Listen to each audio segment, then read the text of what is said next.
January 1st automatically changed the year, but for most of us, it didn't change the pain at all with grief. It still kind of feels like it did last year, doesn't it? The reality about grief is that it takes more time and a whole bunch of effort to heal, far more than we ever imagined. So if you're big on making New Year's resolutions, or even if you're not and want to try one, let's do something together, even if it's in the middle of January. Let's resolve to work through the pain this year by working on the problem together. Let me tell you what, grief is the most emotional experience I have ever encountered in my entire life. There's not even a close second to it. I mean, those feelings of loss, they're so strong, they're so deep, they're so loud, they're so relentless, persistent, that they follow you around every day, every night.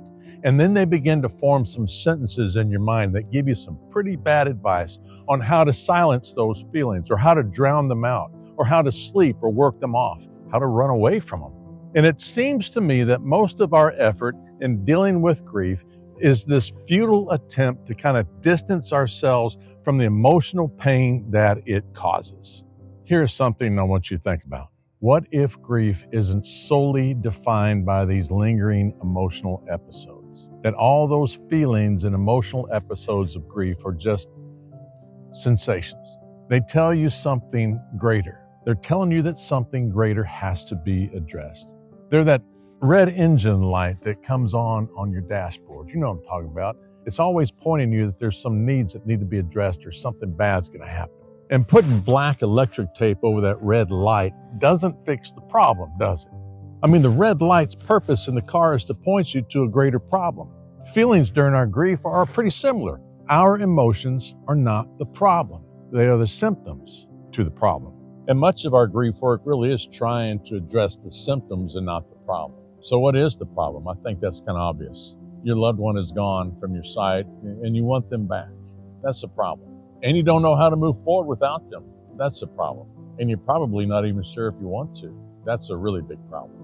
I mean, everything you have come to know about yourself, your role in this life, your purpose maybe, your routine, the role in your relationship, your identity, your friendships, your family dynamics, your dreams, your aspirations, your future, your intimacy, your financial stability, all that just seems to collapse at this point.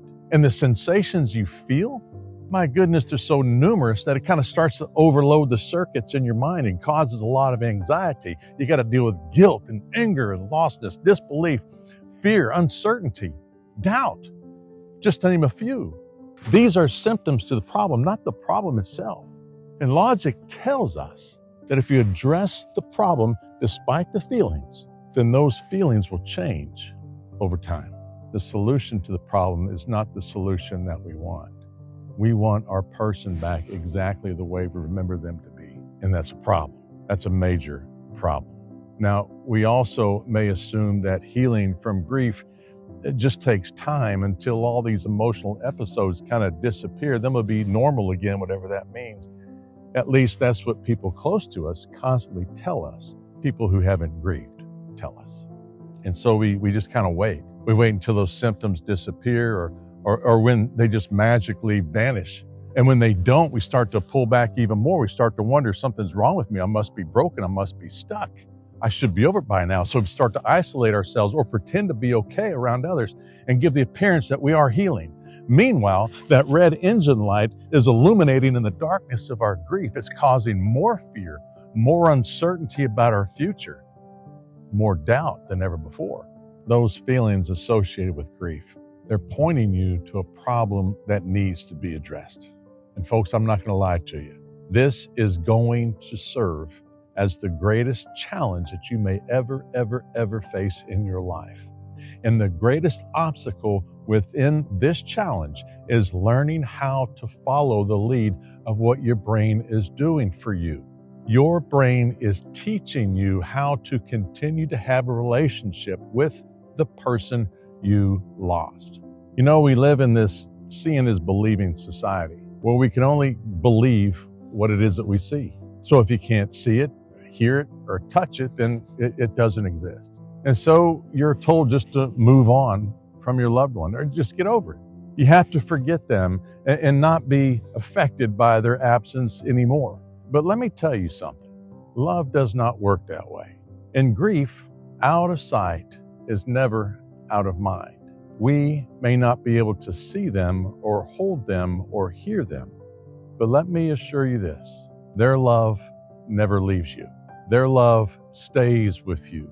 Their love longs to lead you, to guide you, to comfort you, to support you, to define you, and help you discover the place that fulfills you. This is what love does. Grief is this internal battle that's just taking place inside of us, trying to determine the direction for your life. Grief is attempting to help you stay connected with your loved one in a new and very inspiring way, while moving you forward with this bond of love that you established from the very beginning. So for your New Year's resolution, let's resolve to inject some hope in your journey with grief. And let's follow that path that will lead you to the place that love needs you to be. And in that place, what you will discover is healing.